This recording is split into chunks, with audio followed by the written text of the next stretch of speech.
Holy cow, what a week March has been. The March recap, that's going to be a wild one to say the least. But for now, let's talk about the month that February was. February, the month of love.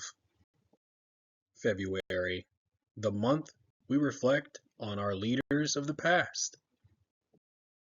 And the month that tech decided to give up its gains in the stock market. Software as a service companies such as Microsoft, Palantir, Oracle, Salesforce, Palo Alto Network, AppLovin, Intuit, Adobe, and CrowdStrike all stalled out in October 2025, marking the top in the equities markets that we have yet to recapture and round trip the lows from Liberation Day last April. We can see here that the tech sector, identified by the XLK ETF, marked an all-time high in October, then stalled out and moved sideways for nearly the next 6 months, marking the bottom several times around 136.80. A lot of this ETF is made up of Microsoft, Palantir, and Oracle, but it also contains Nvidia, Apple, Broadcom, and Micron Tech. That collection of tech hardware companies has stopped it from looking like its software-dominant counterpart ETF. So what's the deal here? Well, I'm glad you asked, Mr. Buffett, and congrats to the legend on a long 60-year career of setting the example for asset managers worldwide. Dubbed the SaaS-Pocalypse, investors started selling off traditional software as a service companies, including giants like Adobe, Salesforce, and Oracle, due to fears that artificial intelligence agents will replace the industry's traditional per-seat recurring revenue model. Software companies make money selling to corporations based on how many employees they have working for them. The more employees something like a call center has working for them, the more a software company like Intuit, Salesforce, or Microsoft can charge for their software. That's the cost of software per person. Reduce the seats, reduce the cost. So now companies are making substantial moves internally to decrease their employee levels and rely on AI to do more of the mundane routine tasks.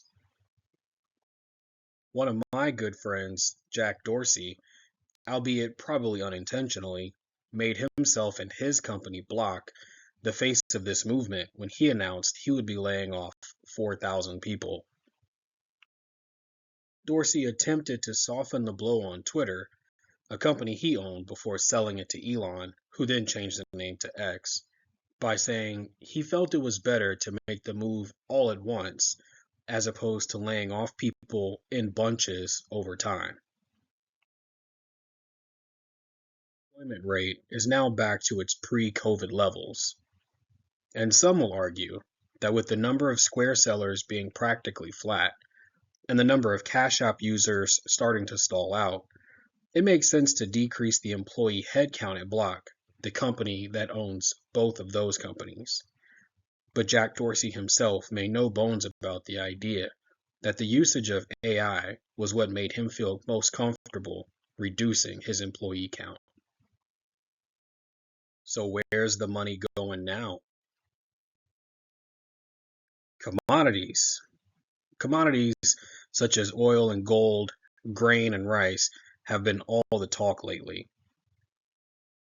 We've seen metals like gold and silver break out and hit new highs as seen here with the GLTR ETF over the last 2 years, with the start of the sharpest run-up coinciding with the top in the stock market in 2025.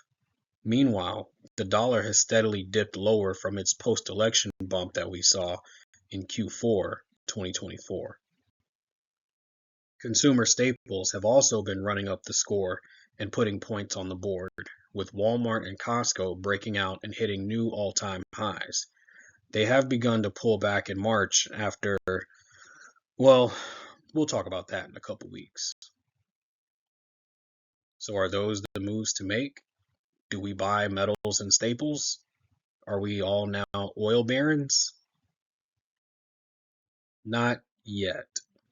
Even as those companies take the torch from tech, the stock market is still trading in a really tight range, within 5% of its all-time high that we saw back in October 2025. So if not oil, and if not gold, and if not tech, and if not staples, what do we do when there are no moves to make? Well, like my great grandma used to tell me during a thunderstorm, we sit down and be still. Staples, represented by the red and green line, diverged from tech, the blue line, and throughout the month that divergence became more pronounced. But as we enter into March, it looks like that gap is narrowing and staples are coming back down to tech. There is a chance that we could see the market finally break out of its range once they meet again, but we're all waiting with bated breath to see which way exactly that trend is going to break. So for now, we'll sit down and we'll be still, because sometimes being still is the best move you can make.